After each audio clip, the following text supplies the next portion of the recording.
इस वीडियो में हम सॉल्व करेंगे फार्मास्यूटिकल ऑर्गेनिक केमिस्ट्री सेकंड के इम्पॉर्टेंट क्वेश्चन जो आपके unit third fat and oil इसके एनालिटिकल कांस्टेंट जिसमें आपका एसिड वैल्यू सपोनिफिकेशन वैल्यू और एस्टर वैल्यू इससे जो आपके एग्जाम्स में पूछे गए हैं क्वेश्चन उनको हम सॉल्व करेंगे। और कुछ पेपर्स यहाँ पे हैं जो ईयर वाइज एग्जाम में आए हैं, उनमें हम देखते हैं कौन सा क्वेश्चन हमारा कब पूछा गया है। तो ये आपका पेपर है 2018-19 का। इसमें दो क्वेश्चन आया है। Explain the principle involved in determination of saponification value और what is principle and procedure involved in estimation of acid value of fat and oil। तो जो 2018-19 का क्वेश्चन पेपर है उसमें आपका सपोनिफिकेशन और एसिड वैल्यू दोनों पूछा गया है। और यही आपका 19-20 के क्वेश्चन पेपर में एक्सप्लेन एसिड्स जो आपका शॉर्ट में पूछा है, लॉन्ग में आपका सपोनिफिकेशन एंड आयोडीन नंबर ये पूछा है। Explain saponification and iodine number पूछा है। और ये देखिए एक क्वेश्चन से पूछा है give reactions of fat and oil, जिसको पिछले वीडियो में सॉल्व कर दिया गया है। नेक्स्ट पेपर है देखिए आपका 2021-22 का है, जिसमें देखिए शॉर्ट में पूछा है एक्सप्लेन सपोनिफिकेशन वैल्यू। और इसमें एक लॉन्ग क्वेश्चन आया है जिसमें आपका आयोडीन वैल्यू और एसिटाइल वैल्यू इसमें उसका प्रोसीजर और प्रिंसिपल लिखना है। आप नेक्स्ट देखिए 2022-23 में इसमें देखिए शॉर्ट में आपका कई सारे क्वेश्चंस आए हैं, जिसमें देखिए what is fat and oil, give example, acid value, give its use, iodine value, its significance, define saponification value, what is ester value. ये आपका शॉर्ट में सेक्शन ए में 5 क्वेश्चन पूछा है। और लॉन्ग में what is principle and procedure involve intimation of acid value fat and oil. Fat and oil का यहाँ पे प्रिंसिपल और प्रोसीजर आपको दे रहे हैं। तो ये हो गए इसके मोस्ट इंपॉर्टेंट क्वेश्चन। तो इस वीडियो में हम सपोनिफिकेशन वैल्यू, एसिड वैल्यू और एस्टर वैल्यू को सॉल्व करेंगे। तो हम शुरू करते हैं सपोनिफिकेशन वैल्यू। तो जो आपका सपोनिफिकेशन वैल्यू है वो एसवी एसएन दोनों शॉर्ट में करके पूछता है कि सपोनिफिकेशन वैल्यू, अगर एसएन तो सपोनिफिकेशन नंबर। ठीक है, तो यहाँ पे इसका डेफिनेशन है number of mg of KOH required to completely saponify 1 gram of fat और ऑयल। तो 1 ग्राम ऑफ फैट और ऑयल को कितने नंबर ऑफ KOH वहां पे उसको सपोनिफाई, उसी को हम बोलते हैं सपोनिफिकेशन वैल्यू। ठीक है, तो जो आपका सपोनिफिकेशन नंबर है ये फैट एंड ऑयल्स में जो भी वहाँ के फ्री या कंबाइंड एसिड हैं उस ऑयल या फैट में, जितने भी फ्री या कंबाइंड एसिड प्रेजेंट है उनको हम यहाँ से कैलकुलेट करते हैं। कोई भी आपका फैट हो गया, ऑयल है, उसमें कितने नंबर ऑफ फ्री या कंबाइंड एसिड प्रेजेंट है वो हम सपोनिफिकेशन वैल्यू से पता कर लेते हैं। तो इसका प्रिंसिपल और रिएक्शन देखिए इसमें। यहाँ पे क्या होता है, जो ट्राइग्लाइसराइड हमारा होता है, जो हमारा फैटी ऑयल होता है, तो हम रिएक्ट कराते हैं सोडियम हाइड्रोक्साइड एक स्ट्रॉन्ग बेस के साथ। तो यहाँ पे एक बनता है हमारा एक ग्लाइसरॉल और यहाँ पे एक बनता है हमारा सोप। ठीक है, जब भी हम फैटी ऑयल्स को कोई भी स्ट्रॉन्ग बेस के साथ रिएक्ट कराते हैं तो वहाँ पे हमारा ग्लाइसरॉल और सोप हमें वहाँ पे मिलता है। इस रिएक्शन में देखिए ये आपका एक ट्राइग्लाइसराइड है, इसमें देखिए ये आपका CH2CH CH2 ये ग्लाइसरॉल का मॉलिक्यूल है, ये यहाँ से टूटेगा और यहाँ से जो NaOH है, ये दोनों मॉलिक्यूल जुड़ के यहाँ पे एक ग्लाइसरॉल बना लेंगे। ठीक है? बाकी ये जो मॉलिक्यूल ये बचा हुआ है आपका, इसके आगे यहाँ पे ऑक्सीजन है, इस ऑक्सीजन के साथ यहाँ पे ये सोडियम जो है, यहाँ पे ये जुड़ जाएगा। क्या बना लेगा? एक सोप बना लेगा, जो क्या कर लिया यहाँ पे सॉल्ट का फॉर्मेशन कर लिया और इसी सॉल्ट को हम बोलते हैं सोप। ठीक है, तो इसमें रिएजेंट देखिए 0.5 नॉर्मल इथेनॉल KOH सॉल्यूशन, जिसको बनाने के लिए हम 28.5 ग्राम इन 1000 ml इथेनॉल उससे मिक्स करेंगे तो हमारा 0.5 नॉर्मल इथेनॉलिक KOH सॉल्यूशन बन जाएगा। फिर 0.5 नॉर्मल HCl सॉल्यूशन 18.23 इन 1000 ml वाटर, तो हमारे यहाँ पे 0.5 नॉर्मल HCl सॉल्यूशन बन जाएगा। और हम लेंगे यहाँ पे फेनोल्फथालीन इंडिकेटर। ठीक है, प्रोसीजर क्या है इसमें, यहाँ पे हम 1.5 टू 2 ग्राम सैंपल लेंगे, कोनिकल फ्लास्क जो हमारा 250 ml का रहेगा, उसमें हम ऐड करेंगे 25 ml of 0.5 normal ethanolic KOH solution. ठीक है, उसमें हम 25 ml KOH सॉल्यूशन डाल देंगे। ठीक है, फिर उसको हम हीट करेंगे 80 टू 85 डिग्री सेंटीग्रेड 30 मिनट के लिए करेंगे और वो हम करेंगे वाटर बाथ। ठीक, फिर जैसे ही वो हीट होगा, उसका टाइमिंग 30 मिनट पूरा होगा, उसमें इमीडिएट हम ऐड कर देंगे 1 ml ऑफ फेनोल्फथालीन इंडिकेटर। फिर उसके बाद हम टाइट्रेट करेंगे 0.5 नॉर्मल HCl सॉल्यूशन के साथ और टाइट्रेशन में आपको देखना है कि वहाँ पे पिंक कलर जैसे ही आएगा फिर डिसअपीयर होगा, फिर आएगा फिर डिसअपीयर होगा। तो जैसे ही वहाँ पे आएगा उस वैल्यू को आपको नोट कर लेना है। वहाँ पे आपका वो टाइट्रेशन कंप्लीट हो गया।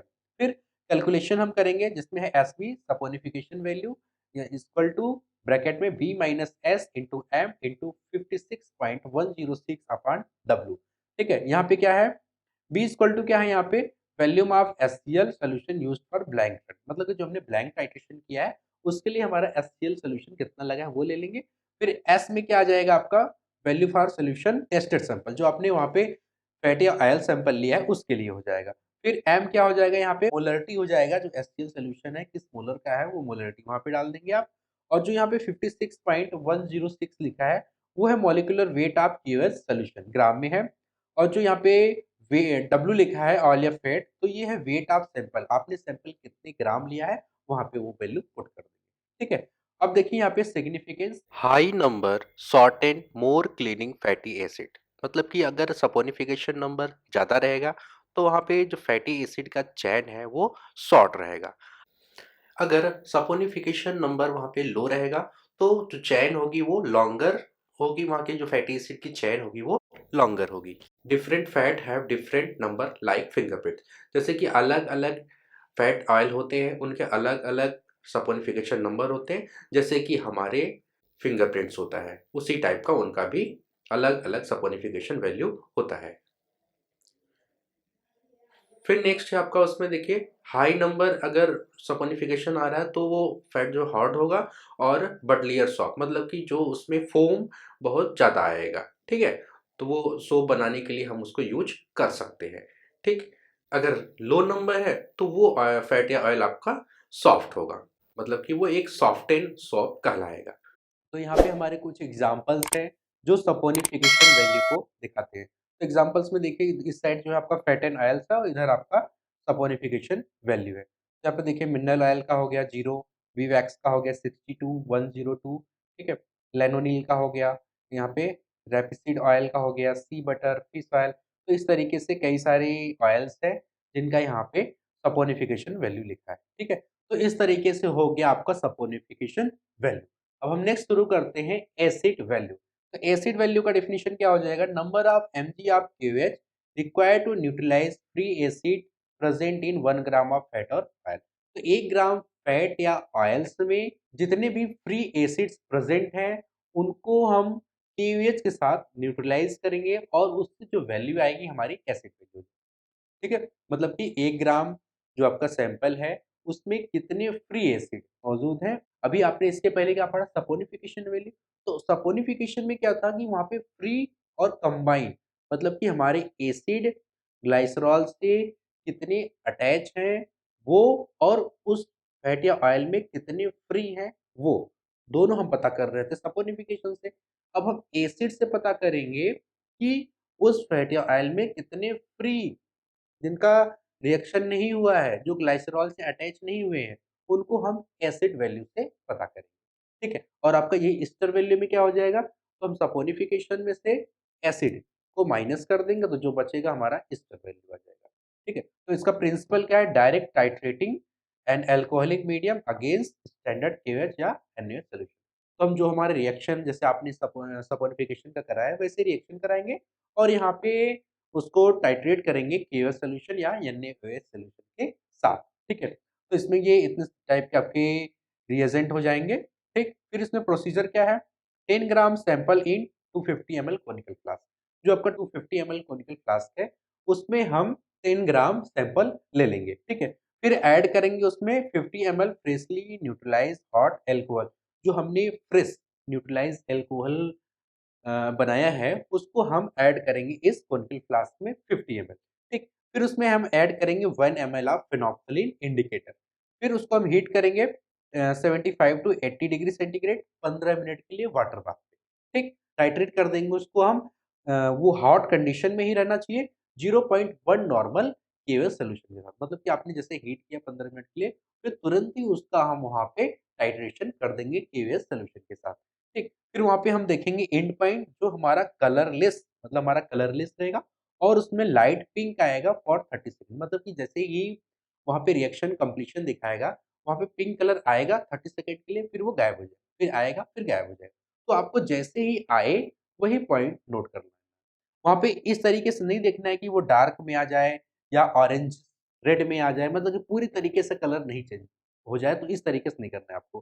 पहले जैसे ही कलर आए, वो पॉइंट, वो वैल्यू वहाँ पे आपको नोट कर लेना है, ठीक है? तो ये फिर इसके बाद हम करेंगे इसको कैलकुलेट। जो हमारा फ़ॉर्मूला है एवी acid value is equal to V equivalent minus B equivalent N 56.1 ग्राम पर मोल अपॉन W ऑयल। तो यहाँ पे जो आपका QH is titrant whereas crude oil is titrant, मतलब कि जो आपका QH है वो आपके ब्यूरेट में रहेगा और जो आप नीचे टाइट्रेशन कर रहे हैं टाइट्रेंट, वो आपका क्रूड ऑयल उस कोनिकल फ्लास्क में रहेगा, ठीक है? फिर यहाँ पे क्या लिखा है, V equivalent is the volume of titrant consume by crude oil sample, ठीक है?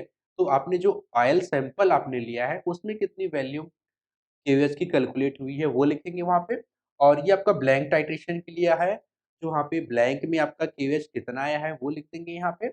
और जो आपका 56.1 ग्राम है, ये मॉलिक्यूलर वेट है केवीएच सॉल्यूशन का।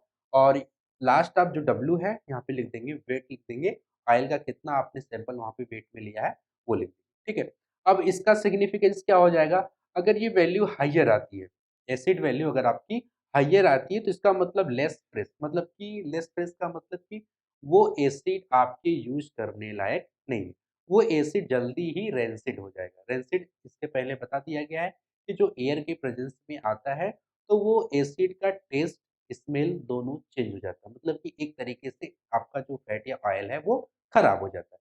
अगर एसिड यहाँ पे एसिड वैल्यू ज़्यादा आ रही है, तो इसका मतलब वो फैट या ऑयल आपका जल्द ही खराब हो जाएगा। ठीक है? उसको आप ज़्यादातर बाहर नहीं रख सकते। फिर क्या है, लोअर नंबर, अगर लोअर नंबर आता है तो वो ह्यूमन कंजप्शन के लिए भी अच्छा है और बेटर क्वालिटी का रहेगा, उसका टेस्ट भी अच्छा रहेगा। फिर हेल्प स्पॉट स्पॉइलेज, ठीक वही चीज़ है, अगर वैल्यू ज़्यादा आ रही है तो उसकी आप रेंसिडिटी बता सकते हैं कि वो रेंसिड जल्दी होगा कि जल्दी नहीं होगा। फिर गाइड स्टोरेज एंड यूज़, ठीक है, अब एसिड वैल्यू है, अगर वैल्यू ज़्यादा आ रही है तो उसको आप स्टोरेज अच्छी जगह स्टोर करेंगे।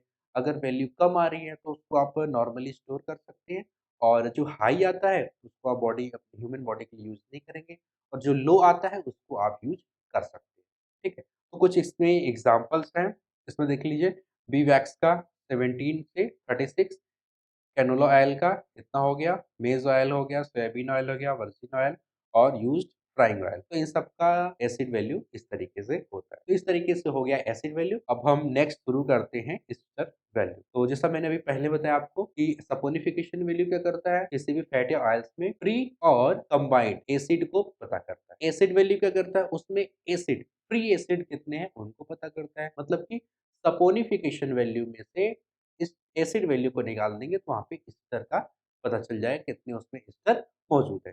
तो यहाँ पे देखिए definition, number of mg of KOH required to saponify the ester in 1 gram of sample, मतलब कि कितने number of mg 1 gram sample में उसको सपोनिफाई कर दे रहे हैं, उसी को हम कहेंगे वहाँ पे एस्टर वैल्यू, ठीक है? It determined by differentiate between saponification value into acid value, मतलब कि वही जो आपका सपोनिफिकेशन वैल्यू उसमें से हम माइनस कर देंगे एसिड वैल्यू को, तो हमारा निकल आएगा वहाँ पे एस्टर वैल्यू।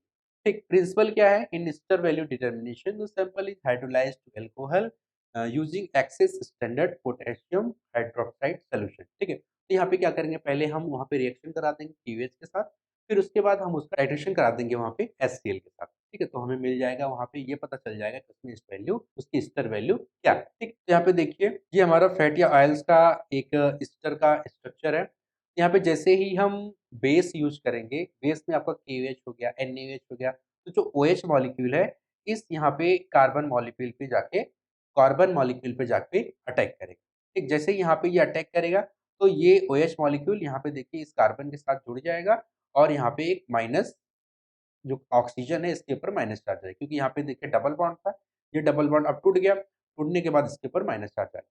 फिर क्या होगा नेक्स्ट में, यहाँ पे देखिए जो आपका एल्काइल ग्रुप है, इस ओएच के साथ यहाँ पे बाहर निकल के ये यहाँ पे आरओएच, ठीक है, जो एल्कोहल के फॉर्म में यहाँ से बाहर हो जाएगा और यहाँ पे क्या बचा आपका, इस आर के साथ ये इस्टर बचा, ठीक, देख रहे हैं यहाँ पे ये आर टी ओ ओ, 2 ऑक्सीजन, कार्बन और यहाँ पे ग्रुप, ये हो गया आपका। तो ये एस्टर ग्रुप हो गया। इसी का हम टाइट्रेशन करके नेक्स्ट हम पता कर लेंगे कि उसमें कितना एस्टर्स प्रेजेंट है। यहाँ पे हम ये इतने सारे रिएजेंट ले लेंगे, जो हमारा प्रोसीजर करने का है, वो रिएजेंट हम इतना ले लेंगे यहाँ पे। फिर हमारा ये प्रोसीजर है, इसमें 1.5 to 2 gram sample in 250 ml conical flask. Conical flask में हम डेढ़ से 2 ग्राम सैंपल वहाँ पे हम लेंगे। फिर क्या करेंगे, उसमें हम ऐड 20 टू 30 ml 20 से 30 ml उसमें हम न्यूट्रलाइज अल्कोहल ऐड करेंगे। उसके बाद उसको अच्छी तरीके से सेक करेंगे।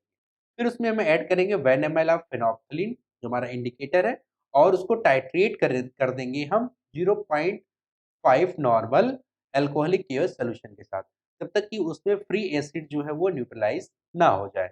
और वहाँ पे जो कलर है उसका टर्न व्हाइट कलर, जो आपका सॉल्यूशन है वो व्हाइट कलर का हो जाएगा, जिससे पता चल जाएगा कि उसमें फ्री एसिड न्यूट्रलाइज़ हो गए हैं। ठीक? फिर उसके बाद क्या करेंगे, उसमें हम ऐड करेंगे 25 ml 0.5 normal alcoholic potassium hydroxide solution. ठीक है? फिर उसमें एक्सेस अमाउंट में हम उसमें वहाँ पे डालेंगे। ठीक है? फिर उसको हम हीट करेंगे, वही लगभग आपका 80 टू 85 डिग्री सेंटीग्रेड पे, और ये वाटर बाथ पे होना चाहिए, ठीक है? और जो आप उसको हीट करेंगे वो रोटेटिंग मीडियम में होना चाहिए, मतलब वहाँ से रोटेट करना चाहिए, रोटेट होना चाहिए, जल्दी से वो मिक्स हो जाए, और ये आपको करना है लगभग 30 मिनट्स के लिए, ठीक?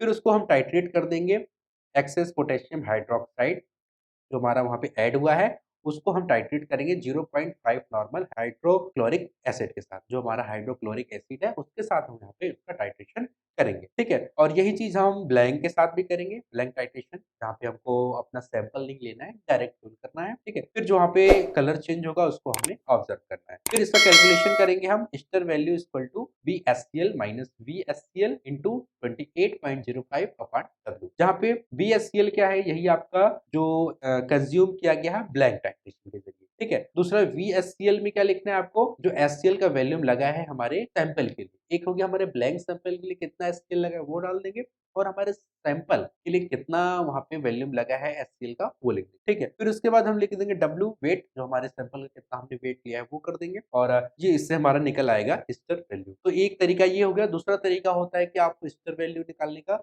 सपोनिफिकेशन वैल्यू में से एसिड वैल्यू घटा दीजिए, आपका स्टर वैल्यू निकल आए, ठीक है? उसके लिए आपको दोनों कैलकुलेशन होना चाहिए, बाकी स्टर वैल्यू इस तरीके से भी निकाला जा सकता है, ठीक है? अब स्टर वैल्यू का सिग्निफिकेंस क्या है? अगर हाई स्टर वैल्यू आता है, तो वो इंडिकेट करता है presence of high amount of ester उस एसिड में, and low molecular weight of fatty acid, और वहाँ पे जो फैटी एसिड का है मॉलिक्यूलर वेट वो लो है, मतलब कि स्टर वैल्यू ज़्यादा आ रहा है तो उसमें स्टर ज़्यादा प्रेजेंट होंगे, और उस मॉलिक्यूल का मॉलिक्यूलर वेट कम होगा, ठीक है? और कुछ इसके एग्जांपल देख लीजिए। जो आपका बी वैक्स है, इसका आता है 72 79, ठीक है? और कैंडिला वैक्स का वैल्यू इज 31 टू 43, ठीक है? कार्बोनोवा वैक्स का स्टर वैल्यू आता है 74 टू 78। तो इस तरीके से आपके ये तीनों क्वेश्चन सॉल्व कर दिए गए, सपोनिफिकेशन, एसिड और बाकी नेक्स्ट वीडियो में हम सॉल्व करेंगे आपके आयोडीन, एसिटाइल और आरएम वैल्यू, ठीक है? वीडियो अच्छी लगे तो वीडियो को लाइक और चैनल को सब्सक्राइब करना ना भूलें। तो मिलते हैं आपसे हम नेक्स्ट वीडियो में।